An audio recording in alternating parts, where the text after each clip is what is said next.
لا حول ولا قوۃ الا باللہ العلی العظیم۔ اعوذ باللہ من الشیطان الرجیم، بسم اللہ الرحمن الرحیم، وبہ نستعین، اما بعد۔ حضرات، آج کا ہمارا یہ مختصر سا درس ناخن کے سلسلے میں ہے کہ ناخن کس طرح کاٹے، اور ہمارے ائمہ علیہم السلام نے ہمیں ناخن کاٹنے کا کیا طریقہ بتایا ہے۔ رسول اکرم کی حدیث مبارکہ ہے کہ حضرت رسول اکرم ارشاد فرماتے ہیں کہ ناخن کاٹنے سے بدن کی بہت ساری بیماریاں دور ہو جاتی ہے اور اللہ بے انتہا روزی میں اضافہ فرماتا ہے۔ امام محمد باقر علیہ السلام کا ارشاد گرامی ہے کہ ناخن کاٹنا اس لیے تاکید کی گئی ہے کہ جس کے ناخن بڑے رہتے ہیں تو شیطان کو گندگی پھیلانے کا موقع مل جاتا ہے۔ امام جعفر صادق کا ارشاد گرامی ہے، امام فرماتے ہیں کہ ناخن کاٹنا سنت مؤکدہ ہے۔ سنت مؤکدہ یعنی جس سنت میں سب سے زیادہ تاکید کی گئی ہو، زیادہ تاکید کی گئی سنت کو سنت مؤکدہ کہتے ہیں۔ اسی طرح رسول اکرم کا ارشاد گرامی ہے کہ ناخن اپنے دانتوں سے مت کاٹا کرو۔ اسی طرح امام علی ابن ابی طالب کا ارشاد گرامی ہے کہ جو انسان جمعرات کے دن ناخن کاٹتا ہے اللہ اس کی روزی میں اضافہ کرتا ہے۔ اور اسی طرح ایک اور امام سے حدیث ہے، امام فرماتے ہیں کہ جو انسان جمعے کے دن ناخن کاٹتا ہے اس کی بیماریاں دور ہو جاتی ہے۔ کچھ لوگ امام موسیٰ کاظم کے پاس آئے اور آنے کے بعد کہا کہ مولا، ہم نے لوگوں سے یہ کہتے ہوئے سنا کہ ناخن ہم جمعے ہی کو کاٹیں، تو لوگوں نے کہا کہ مولا آپ یہ بتائیے کہ ناخن ہم کس دن کاٹے، جمعرات کے دن کاٹے یا جمعے کے دن ہی کاٹے یا کسی اور دن ہم ناخن کاٹ سکتے ہیں۔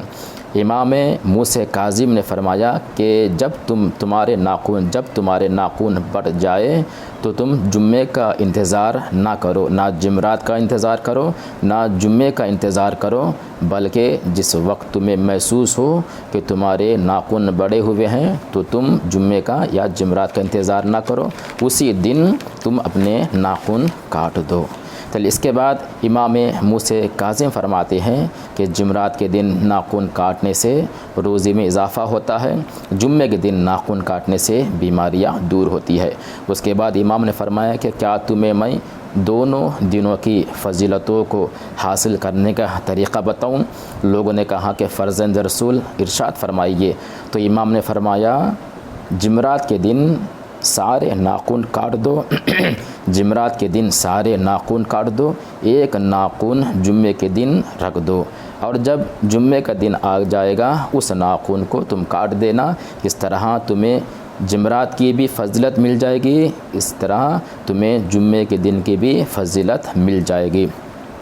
اسی طرح امام محمد باقر کا ارشاد گرامی ہے، امام فرماتے ہیں کہ ناخن کاٹنے کے بعد اسے زمین میں دفن کر دو۔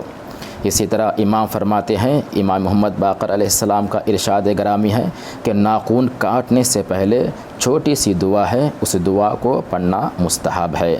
وہ دعا کون سی ہے؟ امام فرماتے ہیں کہ ناخن کاٹنے سے پہلے بسم اللہ و باللہ و علی سنت محمد و آل محمد، بسم اللہ و باللہ و علی سنت محمد و آل محمد، اس دعا کو ایک دفعہ پڑھنا سنت ہے اور مستحب بھی ہے۔ اسی طرح امام محمد باقر کی حدیث مبارکہ ہے، امام فرماتے ہیں کہ جب تم ناخن کاٹنا چاہو تو سب سے پہلے دائیں ہاتھ کی انگلیوں سے شروع کرو، یعنی جو رائٹ ہینڈ ہے، سیدھے ہاتھ کی جو انگلی ہے جسے چھوٹی انگلی بولتے ہیں، اس انگلی سے ناخن کاٹنا شروع کرو۔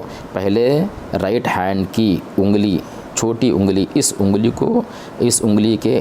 انگلی کے ناخن کو کاٹو، اس کے بعد اس انگلی کے ناخن کو، اس کے بعد اس انگلی کے ناخن کو، اس کے بعد اس انگلی کے ناخن کو، اس کے بعد انگوٹھے کے ناخن کو۔ اب آئیے بایاں ہاتھ کا انگوٹھا، اس کے بعد اس انگلی کو، اس کے بعد اس انگلی کو، اس کے بعد اس انگلی کو، اس کے بعد اس انگلی کو۔ یعنی ہمیں امام نے بتایا کہ جب ناخن کاٹنا ہو تو کس طرح کاٹیں۔ سب سے پہلے سیدھے ہاتھ کی چھوٹی انگلی سے شروع کریں، سیدھے ہاتھ کی چھوٹی انگلی سے شروع کریں، اس کے بعد بایاں ہاتھ کی چھوٹی انگلی پر ختم کرے۔ اسی طرح ہمارے ائمہ علیہ السلام نے ہمیں ناخن کاٹنے کا بھی طریقہ بتایا ہے۔ والسلام علیکم ورحمۃ اللہ وبرکاتہ۔